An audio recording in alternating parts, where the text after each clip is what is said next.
കൂട്ടുകാരെ, നമുക്കിന്നൊരു കഥ കേട്ടാലോ? ടോമിയുടെ വീട്ടിലെ സുന്ദരനായ പട്ടിക്കുട്ടിയായിരുന്നു റിങ്കു. ടോമി പഠിക്കുന്നത് വീടിനടുത്ത് തന്നെയുള്ള ഒരു വിദ്യാലയത്തിലായിരുന്നു. 4ാം ക്ലാസ്സിലായിരുന്നു അവൻ പഠിക്കുന്നത്. ഇടയ്ക്കൊക്കെ ടോമി റിങ്കുവിനെ സ്കൂളിൽ കൊണ്ടുപോകുമായിരുന്നു. രാവിലെ ടോമിയെ സ്കൂൾ വരെ റിങ്കു യാത്രയാക്കും. കുട്ടികളൊക്കെ ചുറ്റും കൂടി റിങ്കുവിനെ കളിപ്പിച്ച് ബഹളമുണ്ടാക്കുന്നത് കൊണ്ട് പിന്നെ ടോമി റിങ്കുവിനെ സ്കൂളിൽ കൊണ്ടുപോവില്ലായിരുന്നു. ടോമി റിങ്കുവിന് എപ്പോഴും നല്ല ഭക്ഷണമൊക്കെ കൊടുക്കുമായിരുന്നു. റിങ്കുവിന് ബിസ്ക്കറ്റും ചിക്കനും മട്ടനുമൊക്കെ വലിയ ഇഷ്ടമായിരുന്നു. ഇടയ്ക്ക് ടോമി റിങ്കുവിനെ മടിയിൽ പിടിച്ചിരുത്തും. അവൻ്റെ മിനുമിനുത്ത സിൽക്ക് പോലെയുള്ള വെളുത്ത രോമങ്ങളിലും അതിൻ്റെ ഇടയ്ക്കുള്ള കറുത്ത പൊട്ടുകളിലെ കറുത്ത രോമങ്ങളിലും ഒക്കെ സ്നേഹത്തോടെ തടവുമ്പോൾ റിങ്കു കണ്ണടച്ച് ഒരു കൊച്ചു കുഞ്ഞിനെ പോലെ അങ്ങനെ ഇരിക്കും. അന്ന് ടോമി സ്കൂളിൽ പോയ ദിവസം ഉച്ചയ്ക്ക് അടുത്ത വീട്ടിലെ വളർത്തുനായയായ ടിപ്പു ടോമിയുടെ വീടിൻ്റെ ഗേറ്റിനരികെ വന്നു.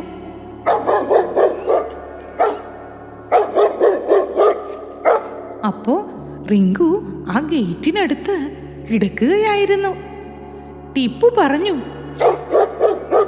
റിങ്കു വാടാ, നമുക്ക് പുറത്തേക്ക് ഒന്ന് കറങ്ങിയിട്ട് വരാം. വാ, പുറത്തേക്ക് വാടാ.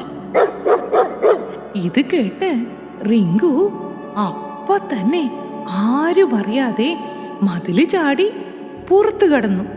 ടിപ്പുവിനൊപ്പം കാഴ്ചകളൊക്കെ കണ്ട് അങ്ങനെ കറങ്ങി നടന്നു. റിങ്കുവിനെ കാണാതെ വിഷമിച്ച് ടോമിയും അച്ഛനും അമ്മയും ഒക്കെ അന്വേഷിച്ചു നടന്നു. അവർ കുറേ ദൂരം ഇവനെ അന്വേഷിച്ചങ്ങനെ പോയി. ദാ അപ്പോൾ വഴിയിൽ വെച്ച് റിങ്കുവിനെ കണ്ടു. ടോമിയുടെ അച്ഛന് ദേഷ്യം വന്നു. റിങ്കുവിനെ കുറേ വഴക്ക് പറഞ്ഞു. പാവം റിങ്കു സങ്കടപ്പെട്ടുകൊണ്ട് തിരിച്ച് വീട്ടിലെത്തി. പിന്നെ തുടങ്ങി റിങ്കുവിനെ ഗേറ്റിന് പുറത്തു പോകാൻ അനുവാദമില്ലായിരുന്നു. അങ്ങനെ പാവം റിങ്കു സങ്കടപ്പെട്ട് എപ്പോഴും ഗേറ്റിനരികിൽ പോയിരിക്കും. റോഡിലൂടെ പോകുന്ന വാഹനങ്ങളൊക്കെ നോക്കി അങ്ങനെ കിടക്കും. അങ്ങനെ അന്നൊരു ദിവസം വൈകുന്നേരമായിട്ടും ടോമി സ്കൂളിൽ നിന്ന് വീട്ടിലെത്തിയില്ല. ടോമിയുടെ അച്ഛനാണെങ്കിലും വീട്ടിലില്ല. നേരം ഇരുട്ടാൻ തുടങ്ങി. അമ്മ സങ്കടപ്പെട്ടുകൊണ്ട് ആരെയൊക്കെ വിളിക്കുന്നുമുണ്ട്. ഇതെല്ലാം ശ്രദ്ധിച്ചിരുന്ന റിങ്കുവിന് എന്തോ കുഴപ്പമുണ്ടെന്ന് മനസ്സിലായി. റിങ്കു പിന്നെ ഒന്നും നോക്കിയില്ല.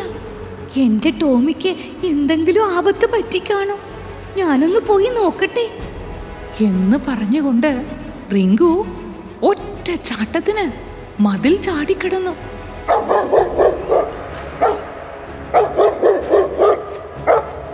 റോഡിലേക്ക് ഇറങ്ങി.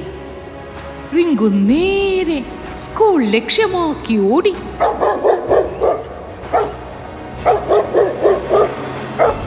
ഓടി ഓടി ഓടി അങ്ങനെ സ്കൂളിലെത്തി. സ്കൂളിന്റെ ഗേറ്റ് പൂട്ടിക്കിടക്കുന്നു.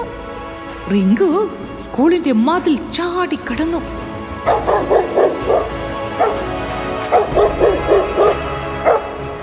ഉച്ചത്തിൽ കുരച്ചുകൊണ്ട് സ്കൂൾ പരിസരത്തൊക്കെ റിങ്കു ഓടി നടന്നു.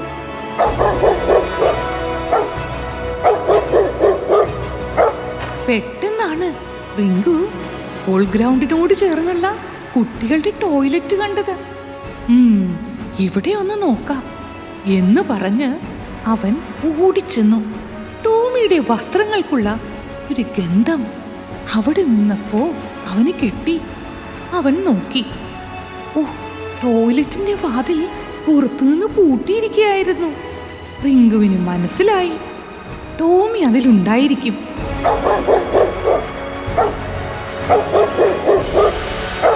റിങ്കു ഓടിച്ചെന്ന് സ്കൂളിൽ സെക്യൂരിറ്റി നിൽക്കുന്ന ചേട്ടന്റെ അടുത്ത് ചെന്ന് കുരച്ചുകൊണ്ട് ബഹളമുണ്ടാക്കി.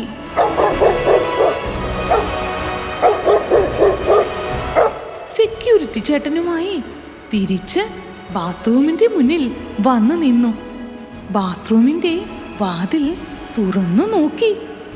ദേ ടോമി അവശനായി ആ ബാത്റൂമിൽ കിടക്കുന്നു. വേഗം തന്നെ അവനെ താങ്ങിയെടുത്ത് ആ ചേട്ടൻ പുറത്തു കൊണ്ടുവന്നു. ആ സമയത്ത് തന്നെ ടോമിയുടെ അച്ഛനും അമ്മയും സ്കൂളിലേക്ക് എത്തിയിരുന്നു. അമ്മ ടോമിയോട് ചോദിച്ചു, മോനെ എന്തു പറ്റിയടാ? അമ്മ ഒത്തിരി വിഷമിച്ചു പോയി കുട്ടാ. അമ്മേ, ഞാൻ ഗ്രൗണ്ടിൽ കളിക്കുകയായിരുന്നു. ഹൈഡ് ആൻഡ് സീക്ക് കളിച്ചതാ അമ്മ. ഞാൻ ബാത്റൂമിൽ കയറി ഒളിച്ചു. കുറച്ചു കഴിഞ്ഞപ്പോ ആരോ പുറത്തു നിന്നും കുറ്റിയിട്ടു. ഞാൻ ഒത്തിരി ഒച്ചയുണ്ടാക്കി അമ്മ, പക്ഷേ ആരും വന്നില്ല. കുറെ വികൃതി കുട്ടികളുണ്ട് ഇവിടെ. അതിലാരെങ്കിലും ആയിരിക്കും. കളിപ്പിക്കാൻ പൂട്ടിയിട്ടതാകാം, പിന്നെ മറന്നു പോയിട്ടുണ്ടാവും. നാളെ പിടിക്കണവന്മാരെ. നാളെ നമുക്ക് അവരെ പിടിക്കാട്ടോ. മോൻ വിഷമിക്കണ്ട, അവരെ കണ്ടുപിടിക്കണം. ഇനി ആരും ഇങ്ങനെ ചെയ്യരുത്. ഇനി ആർക്കും ഇങ്ങനെ സംഭവിക്കരുത്. സെക്യൂരിറ്റി ചേട്ടൻ പറഞ്ഞു. എന്റെ കുഞ്ഞിന് ഒന്നും പറ്റിയില്ലല്ലോ, ദൈവം കാത്തു. വാ, നമുക്ക് വീട്ടിലേക്ക് പോവാം. ടോമി റിങ്കുവിനെ കെട്ടിപ്പിടിച്ച് ഒത്തിരി സ്നേഹത്തോടെ നന്ദി പറഞ്ഞു. ടോമിയെ രക്ഷിച്ച റിങ്കുവിനെ ഒത്തിരി സ്നേഹത്തോടെയാണ് പിന്നീട് അവർ വളർത്തിയത്. അങ്ങനെ പിന്നെ പാവൻ ടോമി കൂട്ടുകാരുടെ ഒപ്പം കളിക്കുമ്പോൾ പ്രത്യേകം ശ്രദ്ധിക്കും. കൂട്ടുകാരെ, നാം മറ്റു കുട്ടികളുമായി കളികളിൽ ഏർപ്പെടുമ്പോൾ തമാശയ്ക്ക് ചെയ്യുന്ന ചില കാര്യങ്ങൾ പോലും വലിയ അപകടത്തിലേക്ക് നയിക്കാറുണ്ട്. അതുകൊണ്ട് കളികളിൽ ഏർപ്പെടുമ്പോൾ വളരെ ശ്രദ്ധിക്കണം കേട്ടോ. Hello friends, if you like our videos, please subscribe to our channel.